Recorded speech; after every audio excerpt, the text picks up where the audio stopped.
So this is how bobber feels. The wider handlebar, a little bit of sportiness to it, and a lot of torque.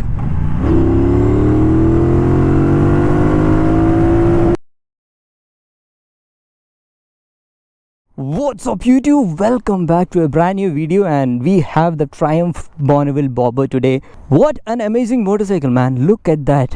The one true bobber we Indians have got. First of all, a really big thanks to Triumph Bangalore and Castrol for getting this bike for a little longer ride. Little longer ride in the sense it's been the third day with the motorcycle, but you know these kind of motorcycles take a little more time to understand and all. But oh boy, what a motorcycle. It looks killer in photos. Not just in photos, the road presence of this motorcycle is like next level. Be it the looks or the exhaust sound, everything is absolutely brilliant. Starting from the front, you see a very small headlight, but that's very functional. The visibility is very nice. It looks so classy. Certainly I have to say the quality and the fit and finish and everything is absolutely top notch. The beefy tires in the front, twin disc with the Brembo brakes, and coming onto this side, the cherry red tank. Oh man, what a looks. And the exhaust, which almost feels like exhaust is cut over there, and the bobber seat. That's all. I mean, to give you a little bit idea of what bobber motorcycle is, in olden days actually people used to have a lot of big gas motorcycles and they wanted to shed some weight, and what they did is like they took off the front fender, the rear fender, the pillion seat and all those unwanted unnecessary stuff, and they made a faster motorcycle. That's how the bobber originated. But still there was some design clues in the bobber family where you can see the frame going like that and all. So that line actually goes directly to the handlebars. So that was the origin of the bobber family. So they wanted a faster motorcycle with minimal things on it. That's how a bobber concept came in, and the Triumph made it reality by bringing this Triumph Bonneville bobber, the 1200cc beast. It's a torquey machine, man. It's heavenly torquey. I mean, I don't have any other words to tell that. There are fenders on this motorcycle because as per law we have to keep that, and not just as per law. I mean, when it rains it's better to have fenders on the motorcycle. The single seat look kick-ass. The riding posture is very different. I'll talk about it when we go for the ride. Look at the same engine that we have seen on the T120. Basically this engine is directly inspired from the T120 with a little bit of difference in tuning, and looking around absolutely killer in looks, man. So it's a very small motorcycle. If you have seen my Java Perak video, Java Perak is one another bobber that is available in India now. A lower seat height motorcycle, very comfortable seat. So before I sit on the motorcycle, look at the seat. The seat has a dip over here. You need that dip, otherwise you will just throw off because of the torque. So when you sit over here, this portion of the seat will support you. Hopping on, it's not a heavy motorcycle at all. Very comfortable. It's a heavy motorcycle on paper, okay? Don't get me wrong. The center of mass of this motorcycle is very low. Very easy and very comfortable to even take it from the stand. Be it on the corner or to ride on the city or on the highway. The motorcycle actually feels lighter. That's because this motorcycle has a very low center of mass. So looking onto the handlebar, it's a wide and nice handlebar. Gives a roadster feel. And yeah, the key is not here. Key is actually over here. So you turn on the motorcycle here and the lock system is here. Feels a bit new, right? Even I'm getting used to this kind of a system. What you see on the handlebar is like adjustable clutch and brake lever. This is the high beam and low beam switch. This is the pass switch. Here you have the I button where you can browse through things in the dial, indicator, horn, and this is the cruise control button. And here you have the kill switch, the mode selector and the caution lamp. And looking onto the dial, you can see the Triumph logo there. Here we have the speedometer, the gear position indicator, the fuel level indicator, the riding mode. There are two riding modes for this motorcycle, the road and the rain. That's all. Odometer, 2 trip meters, distance to empty and few other things.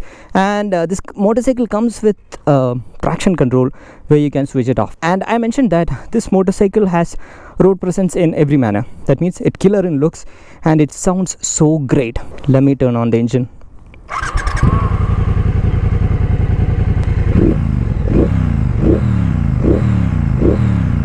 So let's hit the highway.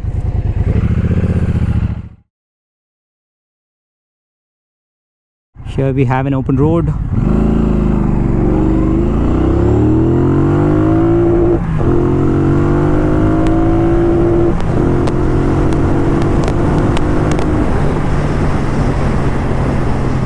Crazy, man, crazy torque.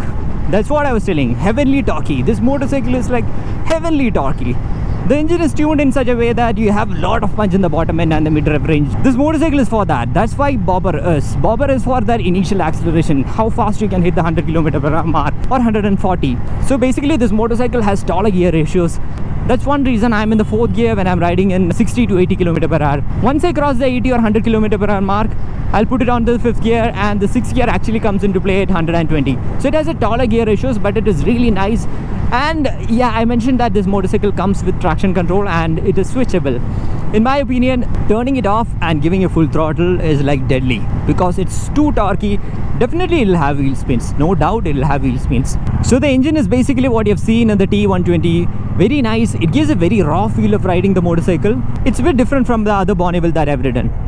And also this motorcycle runs with the Castrol Power One Ultimate 5-in-1 synthetic oil, which is of grade 10W50. So to talk about the oil, actually I've been using the same oil, the 10W40 Castrol Power One Ultimate, on my personal motorcycle, and I'm really happy with the engine oil performance. It's like it has made my motorcycle to run much cooler and much refined at higher revs. And also there is a slight bump in the performance. So if you are someone who wanted to try a fully synthetic oil, check out the Castrol Power One Ultimate. So coming back to the motorcycle, the riding stance is a bit different. So my upper body has a little bit of sportiness to it, and the foot pegs are forward set. So it's a slightly different riding posture, not a touring bike posture, not a sports bike posture, not a naked bike posture. So this is how bobber feels. The wider handlebar, a little bit of sportiness to it, and a lot of torque.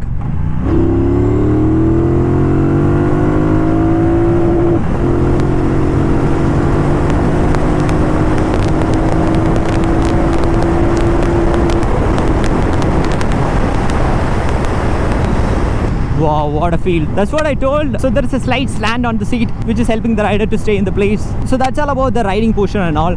And even though this motorcycle is actually heavy on papers, the motorcycle actually feels much lighter. Be it in a crowded parking lot where you wanted to take it out, or even on slanted parking lot, I didn't face any issues with the heaviness of the motorcycle. I was absolutely comfortable in using the motorcycle. And when it comes to the brake, actually the brake is very progressive and it has really nice brakes. So the previous version of Bonneville Bobber had disc on one side, this has disc on both sides. The braking feels absolutely fantastic, no complaints on it. And when it comes to the suspension, I feel that the suspension is actually set on to a slightly stiffer side. I really don't have a problem with it because the motorcycle has great stability on high speeds, or be it on the corners. The motorcycle is actually very nice for corners. Only one thing is like the ground clearance is a little less, so you might end up scraping the foot pegs a little earlier. Otherwise you can corner this motorcycle very neatly. The only one thing is like I think the front suspension travel is little less, otherwise no problem. And when it comes to the clutch and the gearbox, the clutch is actually light. This motorcycle comes with slipper clutch, and the gearbox is slightly tighter, not as tight as an adventure motorcycle or something, but when you compare with a naked motorcycle like the Street Triple and all, the gear shift feels a little tighter. But the thing is, it is just a matter of getting used to this kind of a gear shifting. I was finding it difficult to find the neutral in the beginning, but was comfortable after riding it for around 2 hours. And to talk about the mirrors, basically I don't like bar and mirrors because it doesn't give great visibility like normal mirrors. But the thing is, you cannot have normal mirrors on the Bobber, man. It looks odd. To be honest, it looks very odd. These mirrors are actually giving good visibility on highways, but when it comes to Indian roads, we have around at least 8 to 10 vehicles around us. So I'm not able to see everything in the mirror.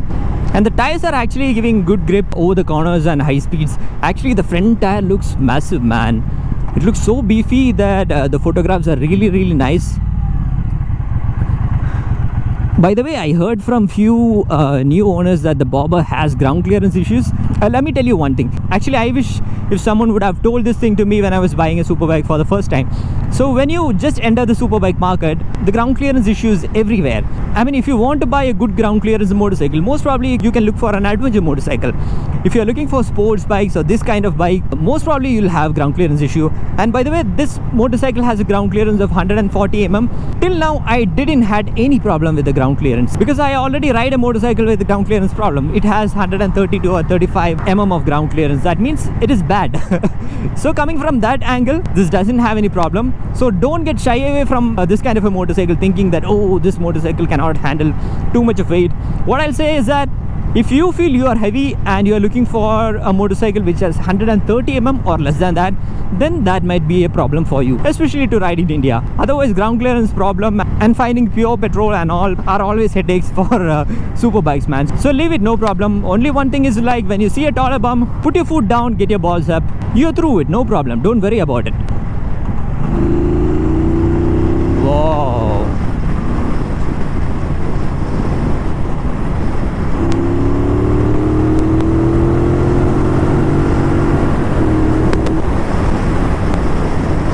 Actually, this is a Bobber feel, okay? I mean, I kind of feel this motorcycle to be a raging elephant, okay? I mean, so much of torque and you get that feel of riding the motorcycle. So let's see who can look onto this kind of a motorcycle. So if you want a motorcycle which is absolutely stunning in looks, definitely this motorcycle is for you. Not just looks, it sounds good as well. So what I mean is, like, if you look for a good poser motorcycle, you have this. Not just a poser, okay? It can do really good stuff. It's very powerful as well. So a big bike which gives you performance and style, looks and everything in one package. If you ask me if this is a touring motorcycle and all, I cannot really say that. You can take this motorcycle for your weekend rides. You cannot carry a lot of luggage. First of all, you don't have a pillion seat, so you have to go alone. And I feel most of the time people buy a motorcycle thinking that they will be traveling with their partner, and I don't blame everyone in one shot, but I'm saying that many people stay away from single-seated motorcycle thinking that they'll be touring with their pillion, but finally end up touring by themselves.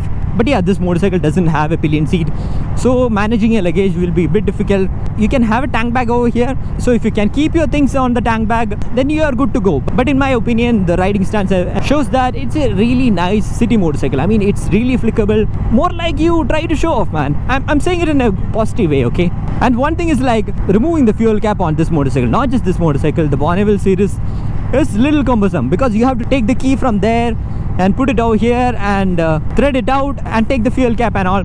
I mean, it takes a lot of time. So the first time when I was doing that, I was not finding it comfortable because it takes around 10 seconds to take the cap off. Then I got to know one thing. When you are taking the cap off, actually the people in the fuel station is actually looking at you. I mean, the motorcycle actually looks so good. Then I felt that, okay, the time of removing the fuel cap is the time that you give others to enjoy the motorcycle. So really a good looking motorcycle, and definitely this motorcycle is not meant for track riding or off-roading. Yeah, of course, if you wish to take it to track, you can do that, no problem. But as I mentioned, since it has lesser ground clearance, you will end up scraping the foot peg little early. If you're looking for a track bike, then what I'll say is that go for the Street RRRS. That's a better package than this. And when it comes to the ownership aspects of this motorcycle, actually this color variant comes for 15,70,000 on road Bangalore. So basically this is a mid variant, and this motorcycle basically goes for service once in 16,000 kilometers or once in a year. So obviously the first service is in 1,000 kilometers, and after that it's in 16,000 kilometers, and it'll cost something like 9,000 to 11,000 rupees per service. And regarding the mileage, what I see on internet is something like 22 to 25, which is decent for this motorcycle, but I don't think you'll be able to get that if you're ripping the motorcycle because it's too torquey. You might end up getting addicted to this kind of a beast. I'm riding in the speeds because I want to talk about the motorcycle. Otherwise, I would have ridden this motorcycle like a maniac. So basically, I'll tell that if you enjoy your ride, more than the destination, if you're enjoying the ride, then definitely this motorcycle is for you. So that's all the details of the Triumph Bonneville Bobber. So if this motorcycle is there in your purchase plans, what I tell is that go and test ride the motorcycle. Sometimes you'll get addicted to this motorcycle. So that's it with the video of the Triumph Bonneville Bobber. I hope this video is helpful for you, and as always, show some love in the form of likes and comments. See you in the next video. Until then, bye bye.